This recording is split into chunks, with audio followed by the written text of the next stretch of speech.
My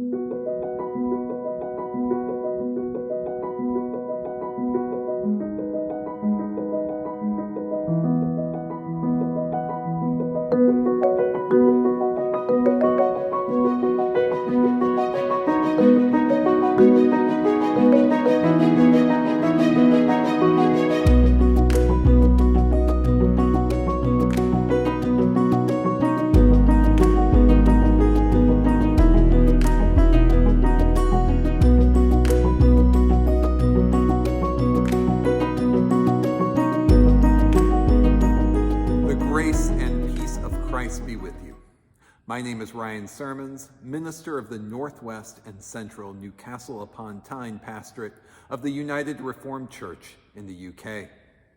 Today's message looks at the relationship of the famous Beatitudes of Jesus and anger, inviting us to find ways to not neglect the evils of this world, from the Gospel of St. Luke, chapter 6, verses 17 to 26. I invite you to pause and read it. This message is given for St. Andrew's Church, Kenton, on the 6th Sunday after the Epiphany, on Sunday, the 13th of February, 2022. Please pray with me. O God, may the words of my mouth and the meditations of all of our hearts be beautiful in your sight, O God, our rock and our Redeemer. Amen.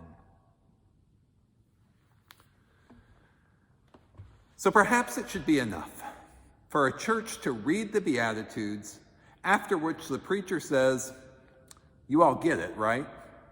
That's good. Let's say a prayer and go home." We have heard these words time and time again in our lives. At first, they seem perfectly reasonable. Jesus tells us who is blessed, and what can we do but agree? The poor, those who weep, those who hunger, and those who are persecuted. But then we sit with the Beatitudes and, as with so much of what Jesus says, they become more perplexing. They might even make us angry. In 4 broad strokes, Jesus says that the blessed ones, those who are the focus of God's concern, are the poor, the weeping, the hungry, and the persecuted. We either don't feel those categories are where we are, and if we do, we don't feel especially blessed by being poor, weeping, hungry, or persecuted.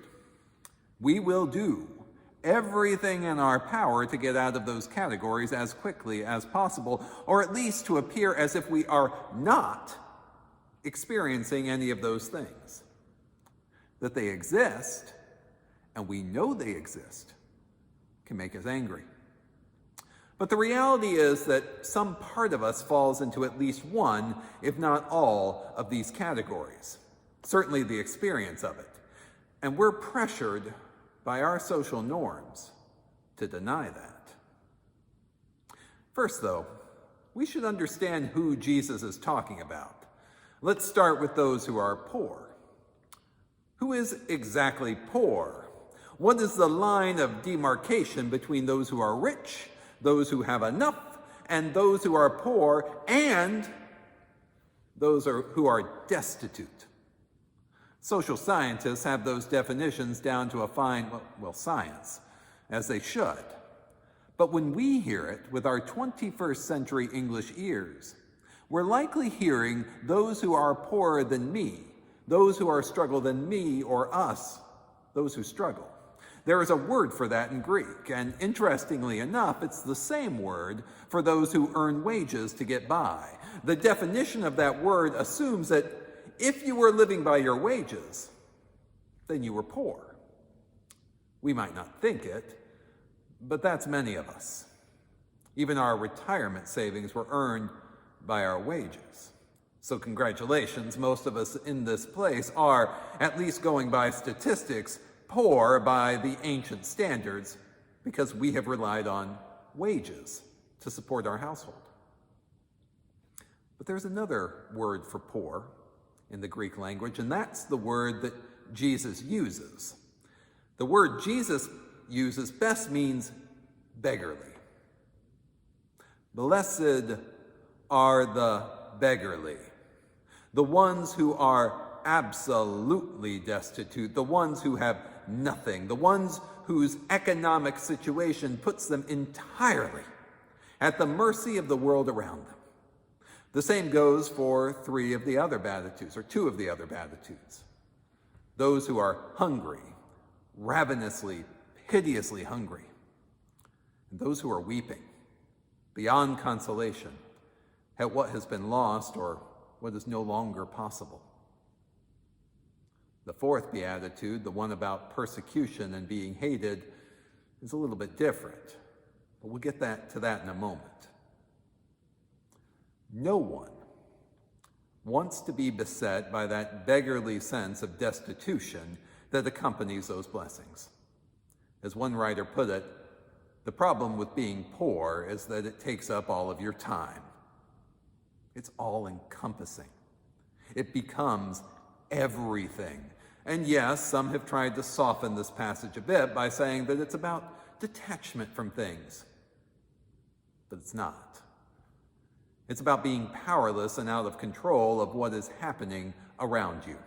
To be blessed is to be at the focus of God's concern, to be the focus of the kingdom of heaven. And with these Beatitudes, Jesus is saying that the kingdom of God is about the unclean, degraded, and expendable classes, as theologian John Dominic Crossan puts it. Those without power. To be that powerless. And part of that kingdom of unclean, degraded, and expendable people will make a person angry. Anger comes from an Old Norse word for grief. And to grieve is to recognize that how things are is not how they should be. Thus, anger is what happens when things are not as they should be. We're grieving. Most of us hearing this will not think of ourselves as part of these unclean, degraded, and expendable classes.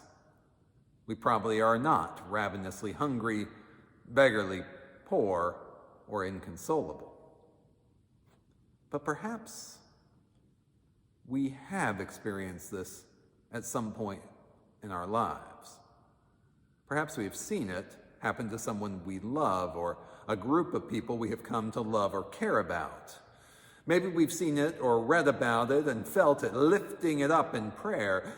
Perhaps we have felt moments when we were utterly, impossibly powerless to change what was happening around us.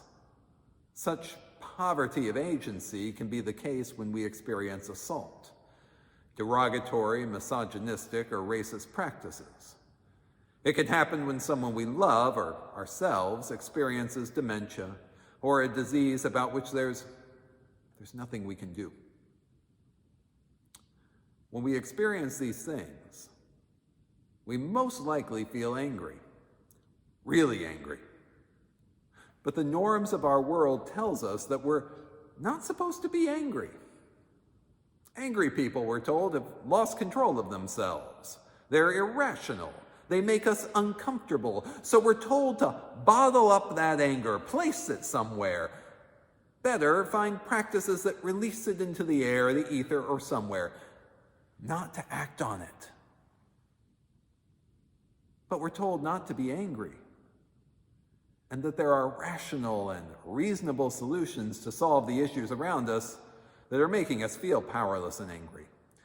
We are supposed to be happy, and returning to happiness as quickly as possible is supposed to be our goal, because we don't want to be angry, and we are told we shouldn't be angry, and so we often find ways to hide that anger over how things are. Some ways that are unhealthy coping mechanisms that tear at the fabric of our humanity. Others seem more healthy. But whatever it is, we're told to be calm, reasonable, in control, while rationally trying to work out how to fix whatever it is that's happening around us and go about and be happy again.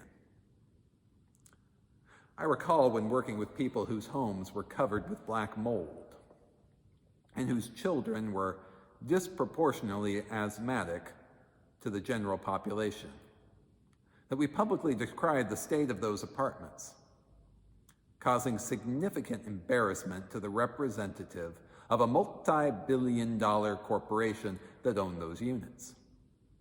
Anger, tears, and frustration were poured out. Later, more comfortable people chided us for publicly embarrassing the representative of the company. Why didn't we meet with him and work it out, we were asked.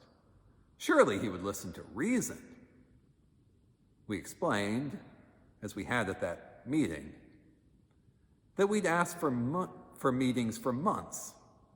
Our concerns had been brusquely ignored, and only after the angry public meeting did we secure $100 million in investment in the property so that children could live there without getting sick.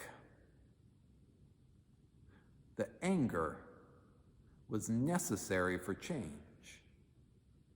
And it is the angry whom Jesus is offering the fourth blessing to. Blessed are you when people hate you, and when they exclude you, revile you, and defame you on account of the Son of Man. For it is the angry people of this world who are crying out on account of their faith, on account of Jesus, and not letting the world go on as if everything is okay when there are people hungry, inconsolable, and beggarly in the world.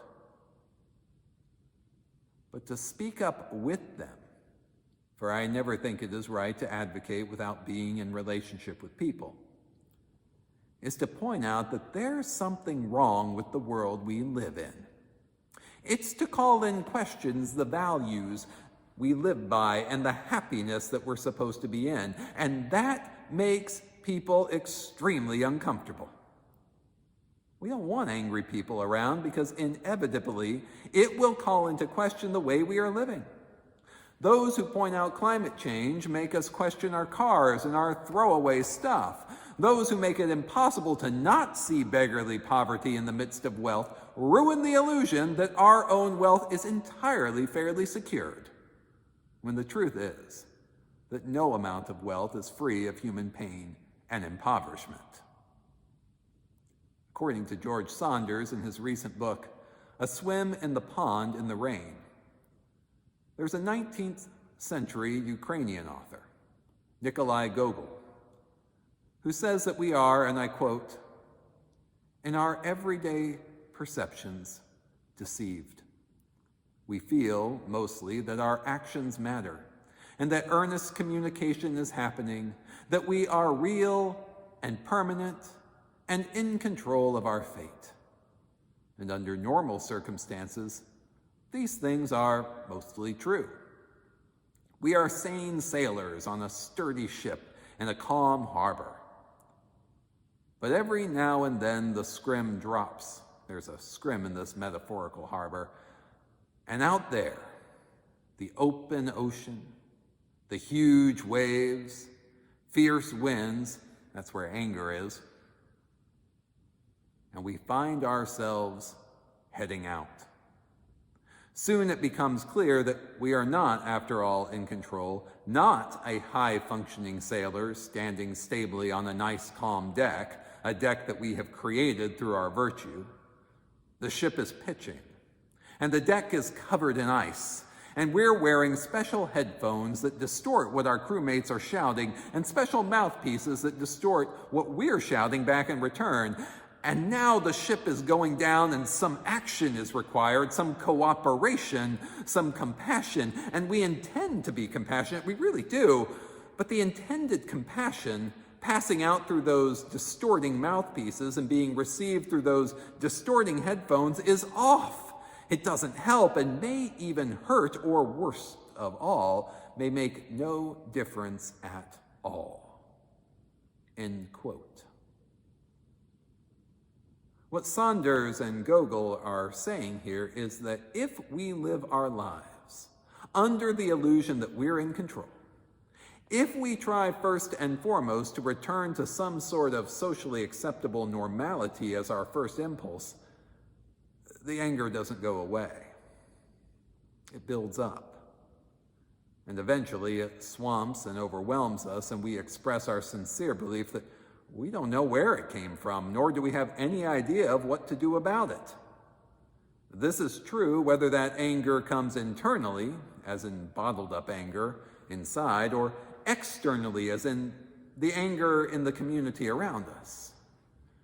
It's also true of all of those people about whom Jesus says, "Woe unto those who are rich, comfortable, laughing, and well spoken of."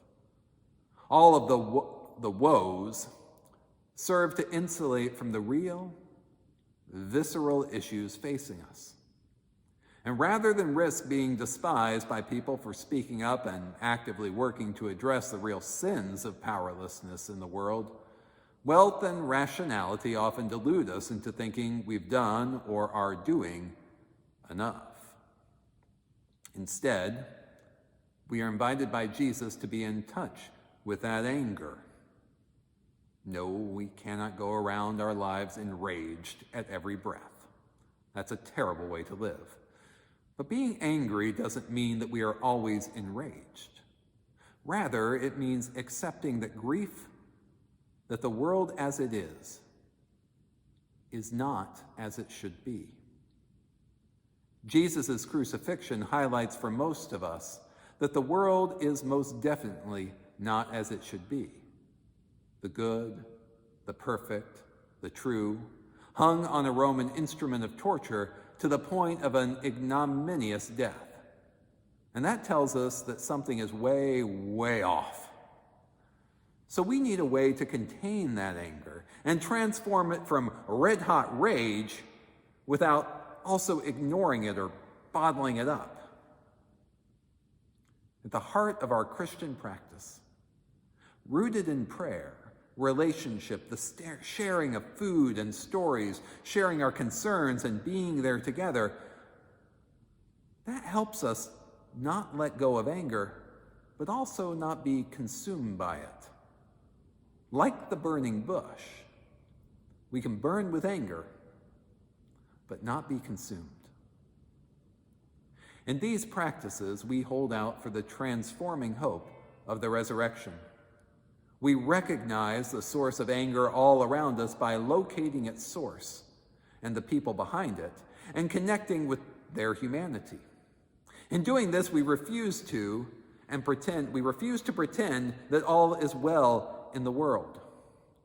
Because when a child falls asleep hungry, when an elderly person is abused or alone, when loss happens, when people are forced out of their homes and homelands, when women are silenced and their bodies abused, when the climate is changing and little seems to be done, all is most definitely not well in our world, and that should make us angry. We do not turn our faces from that which is painful in our world, but rather force ourselves to confront it, address it, and welcome it. We work where we can to address the systemic root causes while embracing the image of God humanity at the crux of every living person. And because we share with them that common imago Dei, we dare not buy into the false narratives of our world that says we should only look out after ourselves. We do not turn from the crucifixions of our world because we believe in the resurrections that God works through people to create change in the depths of death and despair. And if we do this as part of our church community, if we practice it together as part of our ministry, then we are better prepared to deal with the sea of anger rushing up to meet us. For look around us. The world is watching Ukraine and wondering if we are about to plunge again into war. People are still dying trying to cross the English Channel. Attitudes about the future amongst our youth are at some of their lowest historical levels, according to a 2021 study from the Prince's Trust. For us, who hope in impossible resurrections. Jesus' Beatitudes remind us again who is blessed and how we too are blessed when we share in that anger, relying on our Christian practices to keep the anger from consuming us. I hope you will pray with me in asking that our community be so blessed. The Lord be with you.